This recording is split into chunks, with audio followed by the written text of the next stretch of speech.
രാത്രിയത്തെ ഡിന്നറിന് എന്തുണ്ടാക്കുമെന്ന് കുറേ സമയത്ത് ആലോചിച്ചിട്ടാണ്. എന്നിട്ട് ലാസ്റ്റ് ഞാൻ കണ്ടുപിടിച്ച് ചപ്പാത്തിയും ചിക്കൻ കറി ഉണ്ടാക്കാമെന്ന്. സാധാരണ ഉച്ചയ്ക്ക് വെച്ച ചോറ് തന്നെ ഞങ്ങൾ രാത്രിയും തിന്നൽ. പക്ഷേ ഇന്ന് ഉച്ചയ്ക്ക് ഞാൻ ചോറേ വെച്ചിട്ടില്ല. ഉച്ചയ്ക്ക് രാവിലത്തെ അപ്പം വെച്ച് അഡ്ജസ്റ്റ് ചെയ്തുകൊണ്ട് ഞങ്ങൾ രാത്രിയാണ് ഞാൻ കാര്യമായിട്ട് കുക്ക് ചെയ്യാമെന്ന് വിചാരിച്ച്. അപ്പോൾ ഞാൻ വിചാരിക്കുന്നു എന്ത് സാധനം ഉച്ചയ്ക്ക് ചോറൊന്നും വെക്കലില്ലേ എന്ന്. അങ്ങനെ വെക്കലില്ലാത്തതല്ല, ഇടയ്ക്ക് മാത്രം ഇങ്ങനെ ചിലപ്പം രാജേട്ടൻ പറയും അപ്പം മതി, അല്ലെങ്കിൽ ചോറ് വേണ്ട, അല്ലെങ്കിൽ ഞങ്ങൾക്ക് ചോറ് തിന്നാൻ വലിയ താല്പര്യം ഇല്ലെങ്കിൽ വെക്കലില്ല.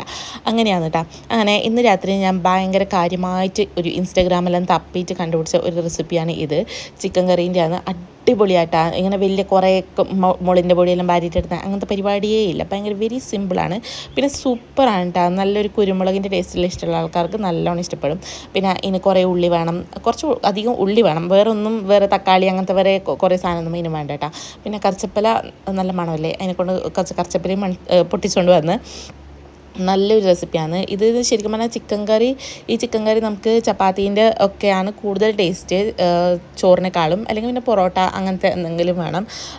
നല്ലൊരു റെസിപ്പിയാണ്. ട്രൈ ചെയ്യാത്തവർ ട്രൈ ചെയ്യാം കേട്ടോ. ഞാൻ ഇത് ആംഗ്രി ഷെഫാ അങ്ങനെ ഏതോ ഒരു ആളുടെ യൂട്യൂബ് ഇൻസ്റ്റാഗ്രാമിൽ നിന്നിട്ട് കണ്ടതാണ്.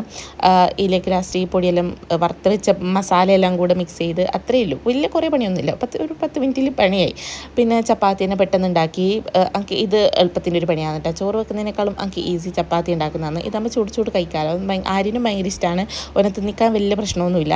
അങ്ങനെ ചപ്പാത്തിയും ചിക്കൻ കറിയെല്ലാം റെഡിയായി. ഞങ്ങൾ തിന്നു. രാത്രി ഒരു 10 മണിയായി എല്ലാം ചുട്ട് വന്നപ്പം. പക്ഷെ സൂപ്പറായിരുന്നു കേട്ടോ. അപ്പോൾ അത്രയേ ഉള്ളൂ. ബൈ.